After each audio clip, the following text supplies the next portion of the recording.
dava para ninguém deitar. Olhava para um lado, perna amputada, olhava para o outro, braço amputado. Deus maravilhoso.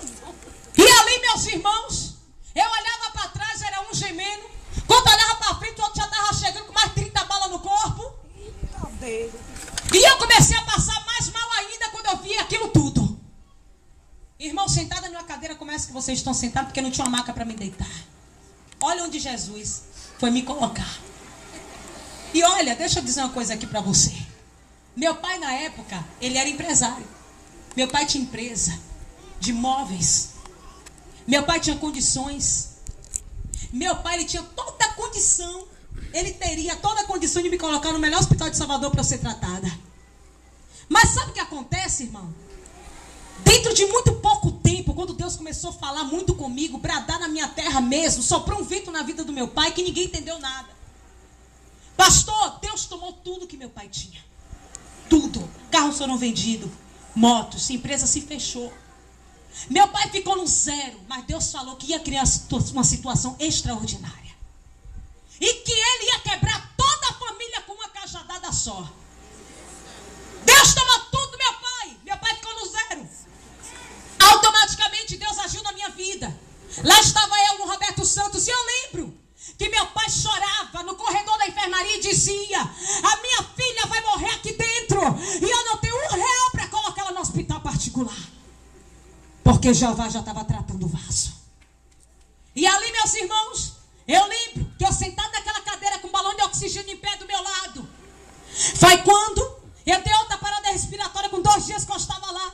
Meu pai me pegou correndo nos braços. Saiu correndo no corredor, nos deparamos com um chefe cirurgião chamado Dr. Técio. Dr. Técio olhou para mim. E minha mãe disse que ele ficou olhando para mim e mandou colocar numa maca deitada na enfermaria onde ele estava atendendo.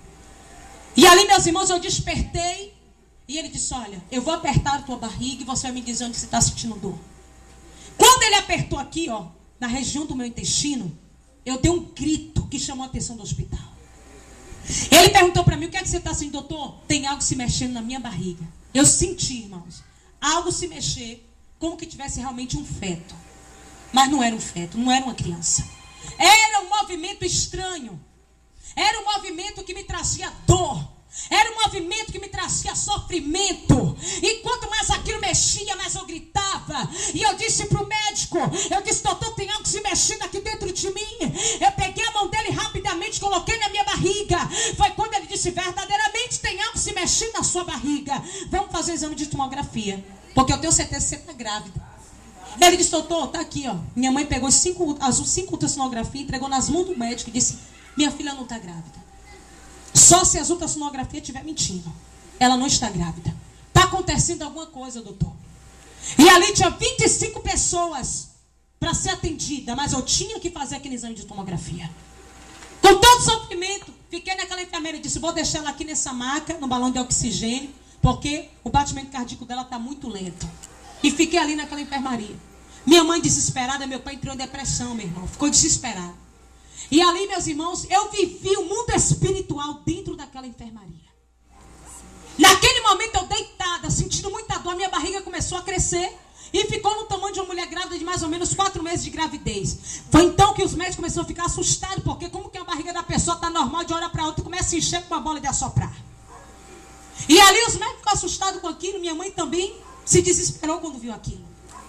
De repente, irmãos, eu vi as portas da enfermaria se abrir de repente. Quando a porta da enfermaria se abriu, um vento muito forte soprou dentro da enfermaria. O vento era tão gelado que eu estava com a febre alta e a febre não baixava, segundo a minha mãe, de jeito nenhum. Aquele vento frio, e eu comecei a me tremer na cama. E dentro de mim eu disse: meu Deus, que frio é esse? E quando eu olhei para a porta, eu vi um foco de luz acender muito forte dentro da enfermaria. Como que alguém pegou um refletor e acendeu dentro daquela enfermaria. Quando mais uma vez eu olhei, estava lá um homem em pé, com um paletó vestido assim, com paletó azul turquesa, com os botões dourados que brilhava como ouro.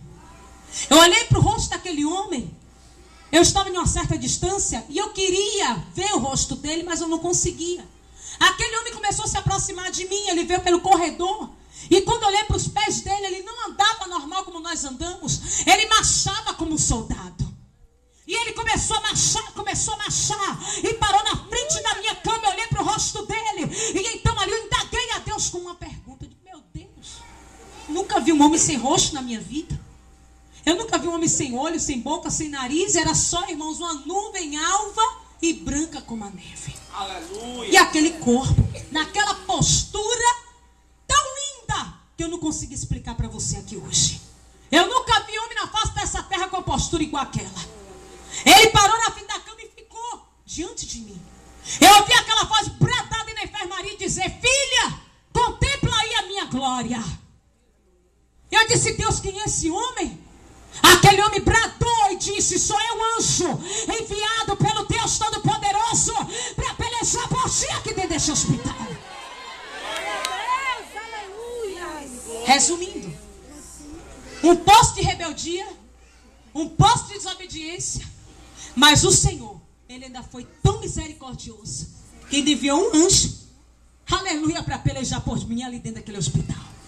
É muito amor, irmãos. É um amor incondicional. É esse amor, aleluia, que o Senhor Jesus, Ele tem para com a minha vida e a tua vida. Que ainda que a gente esteja no erro, ainda que a gente esteja desobedecendo, ainda que a gente esteja, aleluia, não ouvindo a sua voz, louvado seja Deus, e obedecendo, Ele ainda está dando livramento, Ele ainda está quebrando laço, Ele ainda está pelejando pelas nossas vidas. Aleluia, glória a Deus. E eu contemplei. Tem gente que não acredita em anjo, mas anjo é bíblico. E eu sou testemunha real. Que quando Deus Ele quer operar milagre, até anjo Ele envia. E ainda envia com a bandeja na mão para te entregar na palma das tuas mãos. Naquele momento, eu comecei a chorar, desesperadamente. Eu não queria acreditar que ali diante de mim, igreja, estava um ser espiritual. E naquele momento eu comecei a pedir perdão ao Senhor. Eu disse a Deus, me perdoe. Deus, eu sou conhecedora da tua palavra. Eu fui batizada com o teu Espírito. Eu provei do teu poder. Eu estou aqui em cima dessa cama sofrendo, padecendo. Eu sei que eu vou morrer. Eu pensava que eu ia morrer. Eu sei que eu vou morrer. Mas, Senhor, eu te prometo que se eu me livrar, se o Senhor me arrancar daqui de dentro, curada, livre desta dor, livre desta enfermidade, eu te prometo que aonde o Senhor me enviar, eu vou pregar a tua palavra. Aleluia. Eu prometo ao Senhor que eu vou fazer a tua obra. Eu vou fazer o teu id, em tempo e fora de tempo. E eu fiz um voto com Deus. E a Bíblia diz que quando nós fazemos um voto, é melhor que a gente cumpra. Porque, irmãos, voto é coisa séria. A Bíblia diz que se não for cumprir, olha o que ela diz, que seria melhor que a gente não fizesse. E eu fiz um voto na cama, cheia de dor, sofrendo. Aquele anjo ali diante de mim, eu fiz uma aliança com Deus em cima da cama.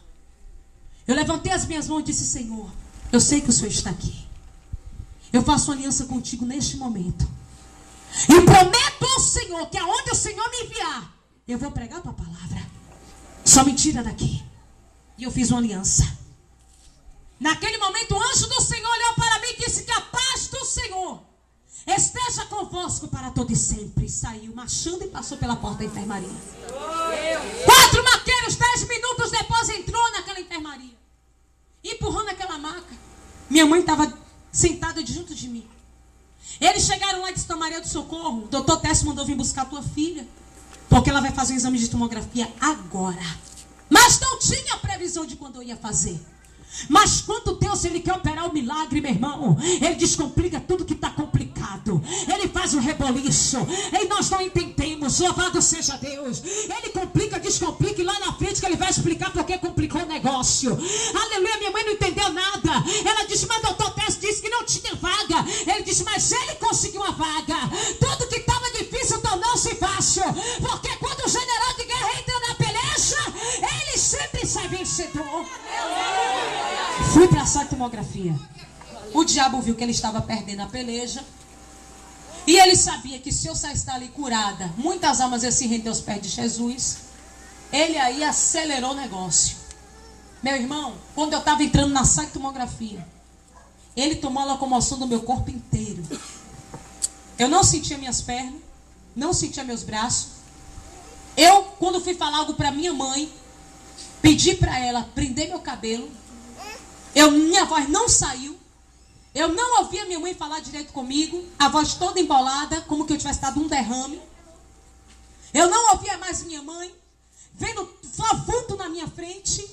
Minha mãe me segurou por aqui porque minhas pernas virou borracha. Do nada. Minha mãe imediatamente me colocou sentado na cadeira de roda e me levou para o centro cirúrgico. Para a tomografia, perdão. Chegando lá, estava 2 chefes cirurgiões para fazer aquele exame em mim. Um deles era um espírita. E o outro doutor Tess foi um homem que Deus levantou ali dentro daquele hospital para me abençoar, para me ajudar.